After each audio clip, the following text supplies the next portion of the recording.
the ADSN update powered by Heslip Wealth Management. Very happy to still be here. I told the kids, let's play as hard as we can play, as well as we could play, and at the end, somebody may let us stay around and play another one, and I thought that's what we did. I thought we were really lucky early in the second half because they had a tremendous number of shots, layups and shots that just rolled off the rim, and I think they just missed them. Our defense wasn't making them do that, and after the first 5 or 6 minutes of the second half, I thought our defense got a lot better. We fouled one of the three-point attempts, which we don't like to do, but I thought our defense was better. But in the second half, we were good offensively. We only had 2 turnovers, I think, in the second half. We tried to make an effort to get the ball into Garrison, and he made baskets. He also found B-Rob on one big three, and B-Rob going 5 for 6 from three-point line was extremely important to us as well. So we're lucky we played well enough, and now we get to stay and play another game unless they cancel the tournament or something. We'll be here playing tomorrow. Okay, questions for Garrison and Brandon, please raise your hand. And a reminder that Caroline has already finished in the auxiliary interview room, so once the players are done, then it'll be it with all the players. First question, raise your hand. Back right. Garrison, what did you guys do to get you more involved in the second half? You had a couple of slips and some other stuff in the lane. Just basically executing our game plan. It's a couple plays that our coach drew up, and we just executed well. To our left. Brandon, after the step back three, I believe you yelled, "I'm here." What was kind of the emotion there, and what was going through your mind? No, I'm just fired up. I get another opportunity to put this jersey on. It's my senior year, and I don't want it to end. And just our fans were doing a great job tonight. It felt like a home game, and I just love being here. Second row left. Garrison, what did you make of B-Rob's night? Did you think he had a crossover like that? Yeah, for sure. I know B-Rob had that crossover since high school. I saw it a real long time ago. Third row. Garrison, sort of related question. When you see B-Rob shout, "I'm here," we see you smiling now. What are you thinking when you see that sort of energy from him? I'm just really excited to see him back out there playing well. I mean, he's been really big for us this year, and just see him doing all these good things for our team is great. On the aisle. Brandon, when you're hot like that, 5 for 6, what does that feel like to you? It's credit to Garrison, honestly, because, he did a good job of scoring the ball inside and been playing his butt off this whole year. So teams have been looking to double down on him. So when they leave me open, it's my job to knock it in. And he's been doing a good job of finding me and just always in my ear telling me to shoot the ball. Anyone else? To our right. This is for both players. Brandon, you mentioned this feeling like a home game tonight. Given the hill you guys are trying to climb this week, how critical is it to have the fan support like that? Brandon? It's definitely good to have the fans support. They were getting into the game, and they're getting loud, and they made it difficult for the other team to hear their offensive sets because every time down the court they were calling plays and looking over at their bench. So it was good to disrupt their communication. Garrison? What B-Rob said. I mean, let's say the same thing over again. Yeah, I feel you. To our left. Garrison, you started just 1 for 5 from the field in the first half. You made your free throws. You made everything in the second half. First time you'd played a game in this building this year, was that it? Or why did you shoot so much better in the second half? I took the goggles off. That's it. I think that's the thing. I take the goggles off. I think I shoot a little bit better. Last question for the players. Question right there. She had one right here. Anyone else? Did you get yours? Front row. For either or as Kiera, can you speak to the brotherhood that you guys have? Because Christian Keeling went out, he was seriously hurt, and then he came back, and you could see him pushing off the trainers, helping him. Like, he wanted to get back in that game. Can you guys speak to him, wanting to come back and be with you all? You want to speak on it? I'll speak on it. That's Paul Pierce right there. Go look up that Paul Pierce video. No, but we all love each other. This whole year we've all been battling injuries. We all been going through tough times. So just to see him come back out there and push through it, I was proud of him. And it just speaks volumes to this team. We all care about each other. We all have one goal, and that's just to win this tournament. But we got to take it game by game, and we need all hands on deck to be able to do that. Okay, Garrison, Brandon, we'll see you tomorrow. That's it, Paul Pierce. Good job. Okay, questions for Coach. Start in the middle of the room. Hey, Coach. JB Ricks, Spectrum News. You said at the end of your opening statement that, you guys will play as long as the tournament doesn't get canceled. Other tournaments are not allowing spectators. One tournament has been canceled. What are you hearing from your end as far as the possibility of the ACC deciding to cancel this tournament or not allow spectators to participate?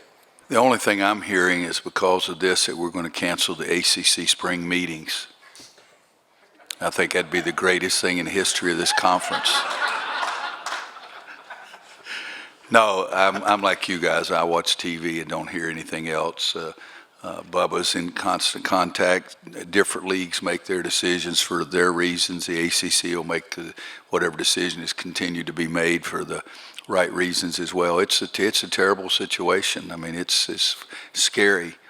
I mean, at the end of the game, I was mad at myself because I shook hands with all the other guys, and I meant to give them the elbow, hit. But no, this is not a good situation in our country right now, and we don't have a great handle on what's going to happen next. I watch CNN most of the day today, and about every hour the numbers go up of the cases, and numbers continue to go up about the people that lost their lives. So on a humorous note, I get frustrated because they talk about old people, and they started that at 60. I'm 69, God almighty, so that's a humorous thing that I can put, but it's not a humorous situation. I mean, it really is not, and it's sad that it's happening, and our country is always very resilient and make great decisions and what to do, and people are, the governor of New York, for example, closes down one area and trying to get people to come in to clean things and to provide help, and it's very scattered. You listen to one news station compared to the other news station, it's like we're in two different countries, and that frustrates me. But when the ACC, if they tell me to show up and coach a game, I'm going to show up and coach a game. But I do think you guys should try to promote no ACC meetings this spring. To our left aisle. I'll play 36 more if we can do that. Yeah, Kip Coons, Press Box View. Roy, Mike Young and his players touched on the difference that Cole made running and getting the pace faster than it was up in Blacksburg. What did you see from your vantage point? Cole was very important to us and was good, and he can be really good. I mean, he ran the play that we sincerely put it in, maybe it was yesterday or today one. I just wanted something different to play, and he ran it to perfection twice in a row, and Garrison got dunks out of it. But having Cole in the game makes me a lot better coach. He, as I said, didn't have one of his great games. He was 4 for 4 on assist-to-error ratio, but he was the man in charge out there. He was the guy that put us in where we needed to be and made some shots, missed 2 straight free throws, which he hasn't done that very often. But the good news is he got his feet wet today in his first ACC tournament, and we need him to play better tomorrow. But there's no question Virginia Tech beat North Carolina at Virginia Tech, but there's also no question that we're better off with Brandon Robinson and Cole Anthony on our team. Back left. Coach, was this one of your more balanced games in terms of inside and offense production and production from numerous players across the board? I was trying to remember what we shot 7 for 13 from 3, and B-Rob's 5 of 6, and then Andrew made one from downtown Greensboro at the end, so it's probably better than we've shot any game this year. But Garrison has been effective inside, and I thought Armando was effective inside. Armando's rebounding. He had 4 offensive rebounds, 11 total, so we did have a little bit. Christian's been shooting the ball really well and didn't make any in the first half. I think he made one in the second half or something, but or no, maybe he made one late in the first half. But we did have a lot of guys that got involved, and that usually is the best team when you have more than one guy scoring. To our left. Roy, you play every night as long as you keep winning. Does that affect your substitution plans and pattern? It's in some ways, but if you make substitutions hoping that you're going to be there the next night, sometimes you're not there the next night. And so what we're trying to do is put the best guys in the game at that time to give us the best chance to win the game. And then at the end, if it's a margin that you can get them out, then get them out. And when I was 18, 19, 20 years old, I never thought I was tired. So I think it's overrated. Third row. Roy, B-Rob made those back-to-back three-pointers you mentioned. What's the value of him then showing that sort of energy afterwards? And is that something that even at the beginning of the year you maybe would have expected from him? Well, I didn't hear him say it and didn't see him. I know he was excited.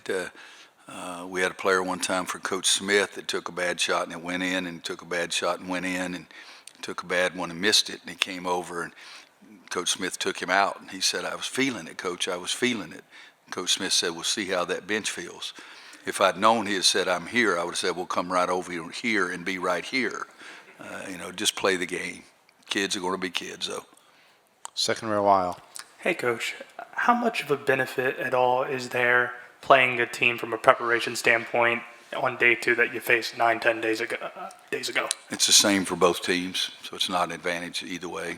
And in one situation, that's the only team we've played all year long that's played almost entire game in the zone. And that's what Jimmy does, and they can press and they can play man-to-man. They work on that regardless of what people think, but they press and they play zone. So in one way, that possibly could help. But again, that's the only team we faced all year long that played zone the whole game. Last question, front row. Hey, Coach, can you speak to Christian, or speak for Christian and bringing him back in? What was your decision-making going with that? Well, if he was going to sit over there, if he was able to go back in and play, I wanted to put him in, because if he's sitting over there, he gets even more stiff. And then if he goes out and plays, perhaps loosen up and feeling better about it and feel more confident about him, that if we do win, then he's got a chance to in my opinion, he's got a better chance to play the next day.